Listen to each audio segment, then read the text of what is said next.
আমার নাম মন্ত্রী বিকাশ দেব বর্মা। আমি ক্লাস 8 পর্যন্ত পড়াশোনা করেছি। মহারাজার কারণে আমি মন্ত্রী তো পেয়েছি।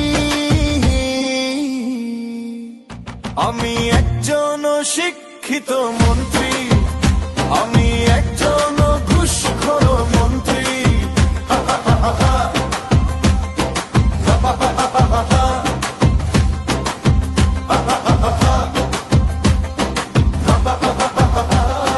সবাই আমাকে গালিগালাজ করে, সবাই আমাকে প্রশ্ন করে, কেন আমি প্রসাদের বোকা বানিয়ে রাখি।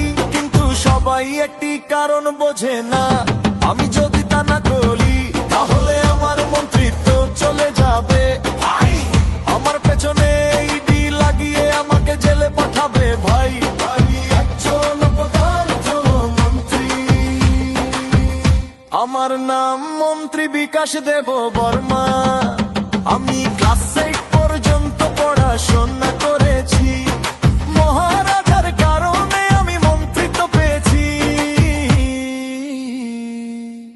আমি একজন শিক্ষিত মন্ত্রী, আমি একজন ঘুষখোর মন্ত্রী।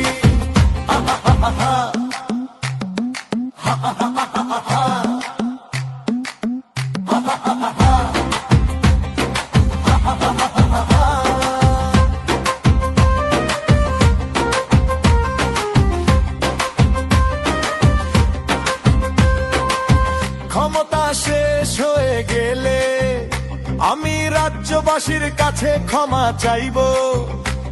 আমার পিঠ বাঁচাতে হলে আমি টিপরা মাথাতে যোগদান করব। মানিক দাদা আমাকে রোজ বলে প্রাসাদের গালিগালাজ করে, তা না হলে তোমার মন্ত্রিত্ব কেড়ে নেব। আমি একজন অপদার্থ মন্ত্রী। আমার নাম মন্ত্রী বিকাশ দেব বর্মা। আমি ক্লাস 8 পর্যন্ত পড়াশোনা করেছি। মহারাজার কারণে আমি মন্ত্রিত্ব পেয়েছি। আমি একজন শিক্ষিত মন্ত্রী, আমি